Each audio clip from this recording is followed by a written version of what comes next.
방영되고 있는 사극 중에서 정년이라는 드라마 여러분 아시죠? 타고난 자와 만들어진 자. 그래서 보면은 만들어진 자가 타고난 자를 따라가지 못하는. 저는 그걸 보면서 하나님의 창조 안에서 처음부터 하나님의 선택을 받은 자와 인간이 스스로의 힘과 능력으로 만들어진 자의 차이는 이렇게 크구나 라는 것을 많이 깨닫습니다. 우리는 타고난 자입니다. 내가 너를 지명하여 불렀나니 너는 내 것이야 라는 하나님의 예정 가운데 있는 타고난 자예요.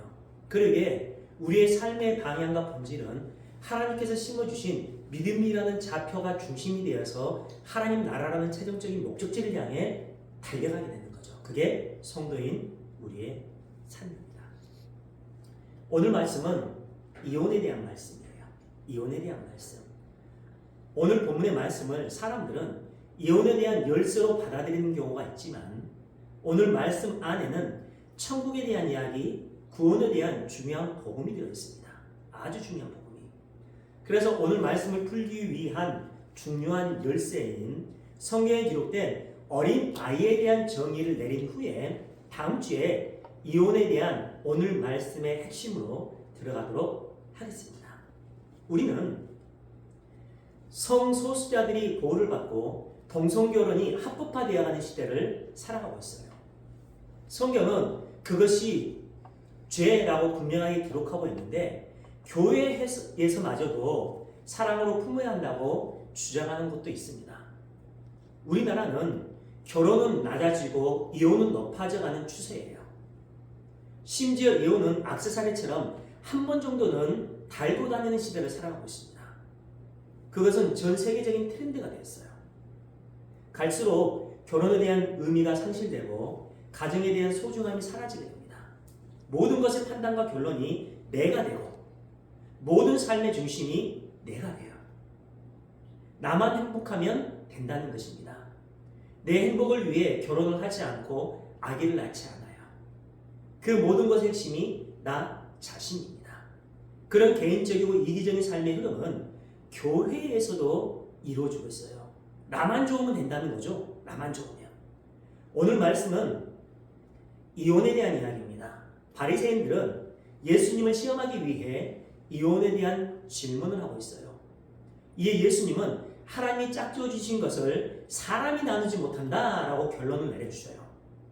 예수님의 그 말씀에 바리새인들은 모세의 이혼 증서를 말하면서 이혼에 대한 합법적인 이유를 말합니다. 예수님은 모세가 그렇게 한 이유는 인간들의 완악한 마음 때문에 그런 것이지 원래는 안 되는 것이야 라고 선언을 해버리세요. 예수님은 오늘의 말씀을 통해서 결혼의 소중함이나 이혼의 불가능함을 말씀하려는 것이 아닙니다. 그러니까 오늘 말씀을 세상적인 윤리와 도덕과 종교에 대한 교훈을 얻겠다는 생각으로 보시면 잘못된 방향으로 가게 돼요. 성경은 성도인 우리가 하나님과 깊은 관계 속에서 하나님 나라의 삶의 원리로 살아갈 수 있도록 오직 예수 그리스도와 하나님의 은혜만을 이야기하고 있는 책이에요. 그게 성경입니다. 그게 나를 향한 하나님의 언약의 말씀이라면 그 말씀의 핵심이 무엇인지를 우리는 명확하게 알 수 있겠죠. 하나님께서 우리를 예정하시고 세상에 보내시면서 심어 놓으셨던 믿음이라는 좌표를 향해 이끌어 가시는 하나님의 일하심을 바라보는 것이 중요해요. 철저하게 하나님과의 관계와 성도의 구원에 대해서만 이야기하고는 책이 성경이라는 말입니다. 따라서 우리는 오늘 본문 속에서도 예수님이 주체가 되셔야지 이혼을 해야 되느냐 말아야 되느냐 하는 내용에 집착해서는 안 된다는 결론이에요. 우리가 오늘 말씀을 올바로 해석하기 위해서는 먼저 오늘의 이야기가 어떤 문맥 속에 있는지를 바라보는 게 굉장히 중요합니다.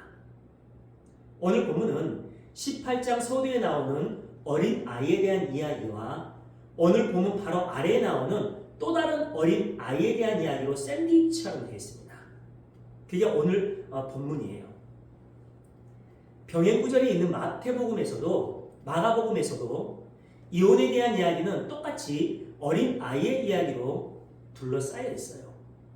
오늘 본문이 샌드위치의 내부이고 어린아이에 대한 이야기가 빵으로 싸고 있는 부분입니다. 양쪽의 빵을 구체화하는 식으로 되어 있어요. 따라서 오늘 본문은 그 양쪽에 나오는 어린아이에 대한 이야기와 뗄래야 뗄 수 없는 아주 긴밀한 연계성을 구축하고 있습니다. 그렇다면 양쪽에 있는 어린아이에 대한 이야기를 잘 이해하면 오늘 본문의 핵심을 명확하게 이해할 수 있게 되겠죠. 먼저 오늘 본문의 앞쪽에 나오는 어린아이에 대한 이야기를 정의하고 넘어가 보겠습니다. 마태복음 18장 1에서 5절. 그때 제자들이 예수께 나와 이르되 천국에서는 누가 크니까 예수께서 한 어린아이를 불러 그들 가운데 세우시고 이르시되 진실로 너희에게 이르노니 너희가 돌이켜 어린아이들과 같이 되지 아니하면 결단코 천국에 들어가지 못하리라. 그러므로 누구든지 이 어린아이와 같이 자기를 낮추는 사람이 천국에서 큰 자니라. 또 누구든지 내 이름으로 어린아이 하나를 영접하면 곧 나를 영접함이니. 여기서 돌이켜라는 말은 그들이 잘못된 삶을 살았고 어린아이와 같은 삶이 아니었다는 결론이에요. 누가 큰 자인지를 놓고 서로 싸우고 있었던 제자들이 예수님께 물어봐요. 예수님, 천국에서는 누가 큰 자입니까? 제자들이 누가 큰 자인지를 놓고 싸우고 있었다는 것은 내가 다른 사람들보다 더 훌륭하고 더 열심히 있는 종교 행위를 하고 있다는 것이고 선한 삶은 내가 더 열심히 살고 있다는 전제로 서로 싸우고 있는 것입니다. 너보다 내가 낫다는 것이죠. 철저한 개인주의와 이기적인 마인드로 싸우고 있는 거예요. 그런 마음으로 어떻게 하나님 나라의 본질을 볼 수 있겠습니까? 오늘날의 교회에서도 제자들과 똑같은 마음으로 누가 더 열심히 봉사와 헌신을 하고 누가 더 열심히 도덕적이고 윤리적인 결과물을 많이 내어놓은가로 서로 자랑을 하면서 살아가고 있어요. 그러면 내 행위가 다른 사람들보다 더 우월하다는 것이 확인되면 뿌듯해야 합니다. 그들은 모든 영광을 하나님께 돌린다고 하면서도 그 잉여의 결과물을 자신이 챙기는 형국으로 살아가고 있어요. 예수님은 그런 제자들의 다툼과 질문 속에 어린아이 하나를 투입시켜요. 그리고 어린아이와 같이 되지 아니하면 결단코 천국에 들어가지 못한다라고 말씀을 하십니다. 그렇다면 지옥에 들어갈 사람들이 명확해졌습니다. 어떤 사람들인지. 그 말은 겸손하지 않고 자기를 낮추지 않으면 지옥에 간다는 그런 협박성의 메시지가 아닙니다. 주님은 천국의 존재 양식에 대해서 설명을 하고 있는 거예요. 천국의 존재 양식이 이런 것이다. 천국은 어린 아이들처럼 누가 크고 작은가와 전혀 무관하게 살아가는 곳임을 설명해 주고 있는 것입니다. 크고 작음의 구별이 있고 많고 적음의 구별이 있는 것은 타락한 세상이죠. 그래서 더 많이 소유하고 더 높이 올라가려고 노력을 하면서 살아갑니다. 그런 것들을 가지고 자신이 큰 자임을 증명하려는 것이 어른들의 세상이에요. 그렇게 세상이 만들어 내고 요구하는 고착된 사고체계를 가지고 살아가는 자들을 어른이라고 해요. 그래서 어른은 크고 작음을 구별하기 위한 전쟁 속에서 큰 자에게 속하기 위한 노력을 하면서 살아가요. 땅을 많이 차지해야지만이 이기는 바둑, 상대편의 왕을 먼저 제거해야지 이기는 장기, 상대방을 먼저 때려 눕혀야지 이기는 격투기와 같은 것들, 축구, 야구, 세상적인 모든 삶의 원리가 어른들의 고착화되고 어른들의 세계관 속에 있는 그런 사고체계의 정체를 그대로 드러내고 있습니다. 이겨야 하고 크게 대해야 하고 많이 소유해야 되고 먼저 때려 눕혀야 하고 먼저 성공해야 하는 것이 세상의 삶의 원리예요. 그 반대가 되면 억울해합니다. 인생의 궁극적인 목적을 거기에 두고 살아가요. 심지어는 그러한 것들을 많이 소유하고 있는 것이 하나님의 복을 누리고 하나님이 나를 그만큼 많이 사랑한다고 자랑하면서 살아가는 경우가 많아요. 거기에는요 절대로 용서와 사랑, 믿음과 회개가 있어서는 안 돼요.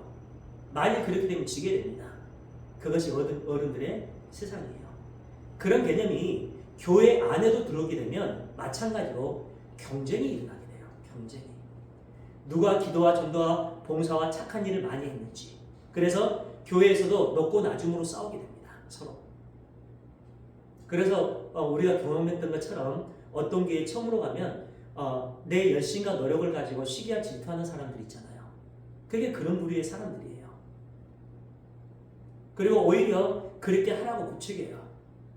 심지어는 공식적으로 그런 사람들을 자랑하기도 합니다. 제자들이 그런 경쟁을 하고 있었던 거예요. 누가 더 큰 자처럼 살고 있는지를 두고 싸우면서 그것으로 천국에서 누가 높은 자리에 앉게 될 것인지를 물어보고 있어요. 주님은 그들에게 어른들과는 완전히 다른 세계관으로 살아가고 있는 부모 우주적인 존재로서의 어린 아이를 보여주고 계셔요. 어린이들은 세상에 고착화된 그 사고 체계로 세상을 바라보지 않습니다. 그래서 그들에게는요, 딱지 하나, 구슬 하나가 그렇게 소중한 거예요. 어른들의 세계관과 가치관 속에서는 그 딱지나 구슬은 무가치하고 무용한 것이지만 아이들에게는 고착화된 세계관과 가치관이었기 때문에 딱지 한 장과 구슬 하나가 그렇게 소중한 거예요. 그것이 하나님 나라의 세계관이다라고 가르쳐주고 있는 겁니다.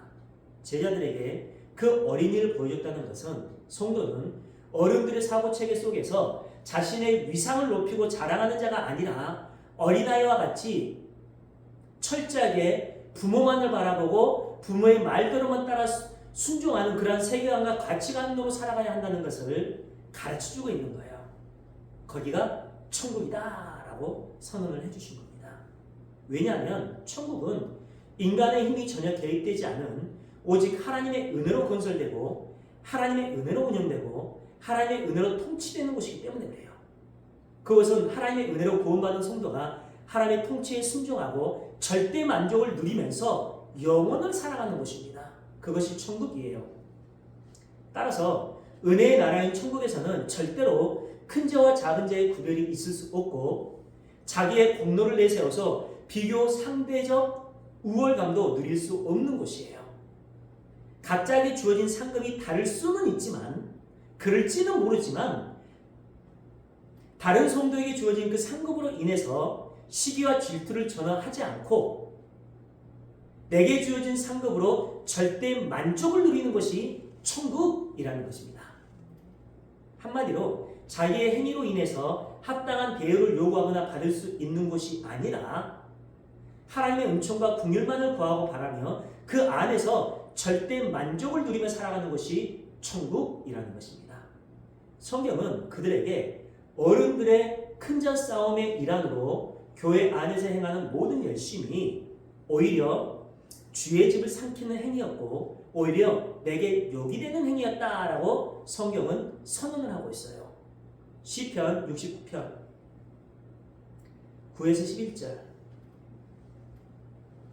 주의 집을 위하는 열성이 나를 삼키고 주를 비방하는 비방이 내게 미쳤나이다. 내가 독하고 금식하였더니 그것이 도리어 나의 욕이 되었으며 내가 굵은 배로 내 옷을 삼았더니 내가 그들의 말거리가 되었나이다. 다윗은 성전에 대한 자신의 열심이 오히려 자신을 삼켰다고 해요. 그리고 목숨을 걸고 했던 기도와 금식이 오히려 자신에게 욕이 되었다고 합니다. 주님께서 옛 성전에 들어가셔서 그 속에서 행해지는 행위를 모두 기각해버리시고 부셔버렸을 때 제자들이 이 구절을 떠올렸다라고 합니다. 그런데 오늘날을 살아가고 있는 성도마저도 자신의 열심과 노력을 기특하게 챙기면서 살아가고 있어요. 요한복음 2장 17절입니다. 제자들이 성경 말씀에 주의 전을 삼하는 열심이 나를 삼키리라 한 것을 기억하였더라. 다윗의 그 고백을 기억했던 거예요. 그것은 율법과 제사와 선행이라는 인간의 행위가 복음과 연계되지 않을 때에는 열심 있는 행위가 그를 삼켜서 지옥으로 끌고 가게 된다는 말이에요. 천국은 그렇게 인간들이 계산하고 판단해서 살아가는 곳이 아니라 오직 하나님의 은혜로만 살아가는 곳이다 라고 가르쳐주고 있습니다. 그래서 예수님이 어린아이를 모델로 해서 하나님만을 의지하고 하나님의 말씀대로만 순종해야 하는 천국을 설명하고 있는 거예요. 그래서 예수님도 제자들을 향해 애들아 너희들은 천국의 어린아이야 라고 선언을 해줍니다. 마가복음 10장 24절 제자들이 그 말씀에 놀라는지라 예수께서 다시 대답하여 이르시되 애들아 하나님의 나라에 들어가기가 얼마나 어려운지. 여기서 애들아라는 단어의 테크논이 어린아이들이라는 뜻이에요. 그러니까 마태복음 18장의 서두에 나오는 어린 아이에 대한 이야기는 세상적인 삶의 방식으로 살아가고 있는 제자들에게 진짜 어린아이가 등장해서 그들을 하늘의 어린아이로 이끌어가는 구속에 대한 이야기를 하고 있는 거예요. 구속에 대한 이야기를. 그래서 성경은 어린아이와 예수님을 동격으로 이야기를 하고 있어요. 마태복음 18장 5절. 또 누구든지 내 이름으로 이런 어린아이 하나를 영접하면 곧 나를 영접함이니. 예수님은 자신을 어린아이에게 비유하시면서 예수님이 이 땅에 어린아이로 오셨다는 거예요. 그것은 진짜 어린아이라는 개념이 아니라 어린아이의 사고 체계로 오직 아버지만을 의지하고 아버지의 말씀대로만 따라 순종하는 삶을 살았다는 거예요. 그분이 예수님이라는 거죠. 어른들의 세계관, 세상적인 세계관과 가치관이 아닌 어린아이의 세계관으로 오셨다는 것입니다. 그 어린아이의 세계관은 자신을 보내주신 아버지의 뜻만을 바라보고 그 뜻에 순종하는 삶을 살아가게 돼요.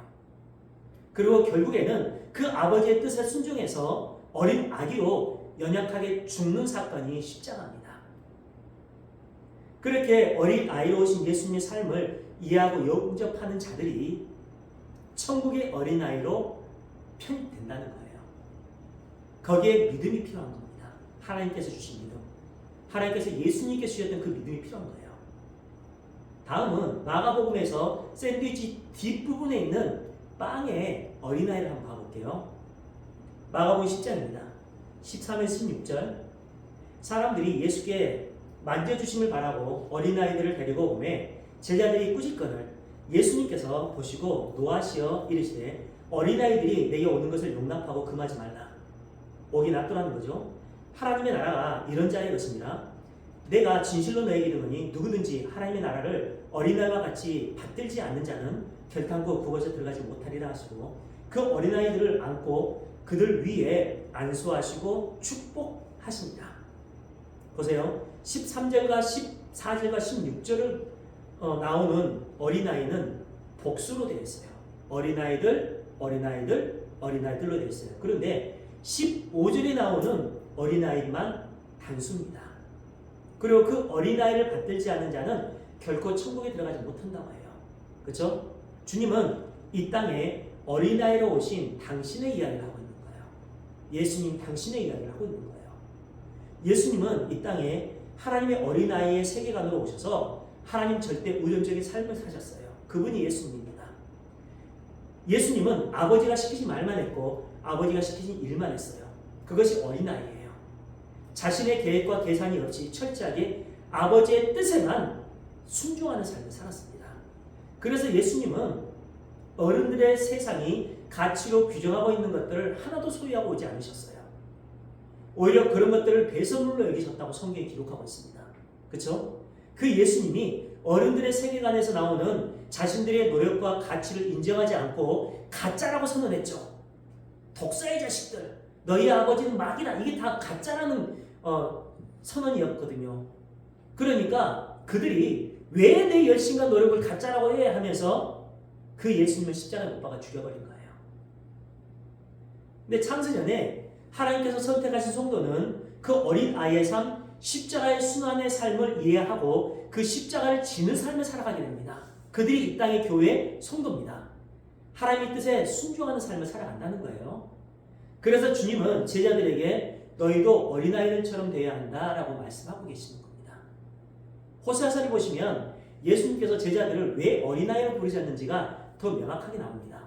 호세아서 11장 1에서 3절. 이스라엘이 어렸을 때 내가 사랑하여 내 아들을 애굽에서 불러냈거늘 선지자들이 그들을 부를수록 그들은 점점 멀리하고 바알들에게 제사하며 아르색인 우상 앞에서 분향하였느니라. 그러나 내가 에브라임에게 걸음을 가르치고 내 팔로 안았음에도 내가 그들을 고치는 줄을 그들은 알지 못하였도다. 하나님께서 이스라엘을 어린아이들로 부르시면서 마음껏 사랑해 주시고 아들로 삼아 주셔서 품어 주셔요. 그런데 하나님의 은혜를 입기 전에 어린아이들은 이스라엘은 선지자들이 복음으로 부르면 오히려 멀리 도망을 가요. 그러면서 하나님이 아닌 바알들에게 제사를 하고 우상 앞에 분향을 하는 삶을 살았습니다. 그게 이스라엘 백성들의 삶이었어요. 그들은 하나님이 안아주는 것도 모를 정도로 영적으로 어두운 삶을 살았어요. 하나님의 은혜를 잊기 전에 이스라엘은 아버지의 말을 전혀 듣지 못했고 아버지가 안고 치료해 주려고 해도 그것이 무엇인지를 알아채지 못했습니다. 그것이 어른들을 내고 있었던 이스라엘의 모습이었어요. 자기도 힘이 있는데 왜 아버지의 도움을 받아야 하고 아버지의 말에 복종해야 하는 것이죠. 그렇게 어른 흉내를 내며 살아가고 있는 아이들을 아버지께서 내치지 않습니다. 그리고 그들을 끝까지 사랑으로 고쳐주세요. 호세아서 11장 8에서 9절. 에브라임이여 내가 어찌 너를 놓겠느냐, 이스라엘이여 내가 어찌 너를 버리겠느냐. 좀 슬프지 않으세요? 하나님이 이스라엘의 아버지가 돼서 그렇게 와서 내가 너의 아버지야, 너를 내가 고쳐주고 너를 키워주고 너를 이끌어 나가줄게. 그런데 이스라엘이 당신 내 아버지 아니야, 바알이 내 아버지 하면서 도망다녀. 그래도 하나님은 끝까지 그 아들을 붙잡으면서 내가 어떻게 너를 놓겠니? 끝까지 사랑을 품어주세요. 그게 우리 아버지라는 거죠. 이렇게 영적으로 어두웠습니다. 이스라엘이. 내가 어찌 너를 버리겠느냐, 내가 어찌 너를 아드마같이 놓겠느냐, 어찌 너를 스모인같이 두겠느냐. 내 마음이 내 속에서 돌이키어 나의 궁율이 온전히 불붙듯 하더라. 이스라엘을 향한 아버지의 마음이 어떤지 아시겠죠? 불붙듯 하네요. 내가 나의 맹렬한 진노를 나타내지 아니하며 내가 다시는 에브라임을 멸하지 아니하리라. 이는 내가 하나님이요 사람이 아니니라. 내 가운데 있는 거룩한 인이 진노함으로 내게 임하지 아니하리라. 보세요. 내가 어떻게 아드마같이 너를 놓겠으며 수부인같이 너를 두겠느냐라고 얘기를 해요. 아드마는요 붉은 흙이라는 뜻을 가지고 있고 수보임은 영양이라는 뜻을 가지고 있는데요. 소돔과 고모라 근처에 있는 성읍들이에요. 그들은 하나님의 심판으로 소돔과 고모라와 함께 멸망을 당했던 곳입니다. 여기에 그 성읍들을 기록한 이유는 하나님의 백성인 이스라엘이 철저하게 심판을 받아서 패망하지 않을 것임을 보여주기 위함이에요. 너희들은 반드시 내가 구원해낼 거야. 너희들이 지금 나를 도망쳐서 우상 숭배를 하고 있지. 내가 반드시 수단과 방법을 가리지 않고 너희들을 하나님 나라의 백성으로 완성시켜 나갈 거야. 그 이야기를 하고 있는 거예요. 그 하나님이 우리 하나님입니다. 하나님께서 그렇게 이끌어 나가시겠다는 거예요. 하나님은 그렇게 세상적인 어른으로 살아가고 있는 당신의 어린아이들을 진노로 멸하지 않으시고 천국의 어린아이로 만들어 나가세요. 그렇게 고쳐주시는 방법은 진짜 아버지의 아기인 예수님을 세상에 보내주셔서 그 아기 속으로 놓으시는 방법으로 고쳐주세요. 이사야서 9장 6에서 7절입니다. 여기서 그 이야기를 하고 있어요. 이는 한 아기가 우리에게 낳고 한 아들을 우리에게 주신 바 되었는데 그의 어깨에는 정사를 메었고, 여기서 정사는 지배, 통치, 권세라는 뜻이에요. 그 정사를 메었고 그의 이름은 기묘자라 노사라 전능하신 하나님이라 용준하신 아버지라 평강의 왕이라 할 것이다. 그 정사와 평강의 더함이 무궁하며 또 다윗의 왕자와 그의 나라를 굳게 세우고 지금 이후로 영원히 정의와 공의로 그것을 보존하실 것이라. 만군의 여호와의 열심히 이를 이루시리라. 너희들의 열심이 아니라 하나님의 열심히 그걸 이루시겠대요. 여기에 나오는 아기가 창세기 3장 15절에 나오는 여인의 후손으로 난 아기고 갈라디아서 3장 16절에 나오는 자손이에요. 여기에 된 아이가. 갈라디아서 3장 16절 우리 같이 한번 읽어보겠습니다. 시작. 이 약속들은 아브라함과 그 자손들에게 하신 말씀인데 여럿을 가리켜 그 자손들이라 하지 아니하시고 오직 한 사람을 가리켜 내 자손이라 하였으니 곧 이 자손을 얘기하고 있어요. 이 자손. 하나님께서 아브라함에게 하늘의 별처럼 바다의 모래처럼 많은 자손들을 주겠다고 하셨는데 그 아브라함의 자손을 복수가 아닌 단수로 쓰고 있어요. 그래서 갈라디아서 3장 16절에서 그 단수가 바로 예수를 얘기한 것이다 라고 선언을 해버려요. 그것이 하늘의 어린아이입니다. 하늘의 어린아이. 정리하면 이렇습니다. 하나님께서 창세 전부터 택하신 당신의 어린아이들이 있는데 그들에게 하나님의 은혜가 부어지기 전에는 세상적인 삶의 방식 안에서 스스로의 힘과 능력, 스스로 만들어 놓은 사적의 도덕적인 체계 안에서 어린 흉내를 내면서 살았어요. 그 모습으로는 절대로 천국에 들어갈 수 없습니다. 그것은 하나님을 의지하고 신뢰하고 하나님의 통치를 받으면서 살아가는 삶이 아니라는 거예요. 그런 그들에게 하나님의 진짜 어린아이였던 예수님을 보내주셔서 그 예수님 안에서 아버지께만 온전히 순종하는 천국의 어린 아기로 완성시켜 나가는 거예요. 그래서 교회는 아기 예수를 낳고 아기 예수는 교회를 낳는다라고 하는 것입니다. 그런 천국의 현실을 다윗이 이렇게 노래를 하고 있어요. 시편 131편 1에서 3절. 여호와여 내 마음이 교만하지 아니하고 내 눈이 오만하지 아니하오며 내가 큰 일과 감당하지 못할 놀라운 일을 하려고 힘쓰지 아니하나이다. 하나님을 기쁘게 하기 위해서 내 힘과 능력으로 하려고 노력하지 않는다는 거죠. 실로 내가 내 영혼으로 고요하고 평안하게 하기를 젖된 아기가 그의 어머니 품에 있음 같게 하였나니 내 영혼이 젖된 아이와 같도다. 이스라엘아 지금부터 영혼까지 여호와를 바랄지어다.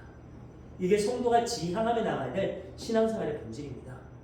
이렇게 젖을 땐 아기가 어머니만을 의지해서 살아가는 것처럼 하나님의 백성들이 아버지의 세계관으로 아버지의 가치관으로 선악을 구별하면서 아버지의 은혜만을 의지하며 살아가야 하는 것이 천국이다라고 선언을 해주시는 거예요.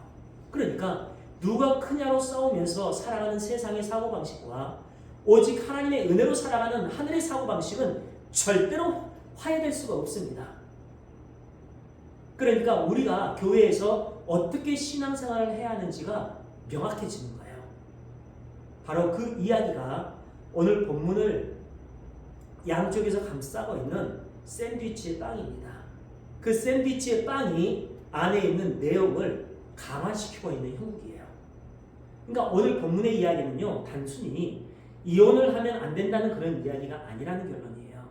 그 어린 아이에 대한 개념을 가지고 다음 주에 이혼에 대한 비유가 무엇인지를 우리가 명확하게 나눴으면 좋겠습니다. 그리고 그 안에서 하나님 나라의 백성으로서의 삶, 하나님의 복음이 무엇인지를 명확하게 정리했으면 좋겠습니다. 기도하겠습니다.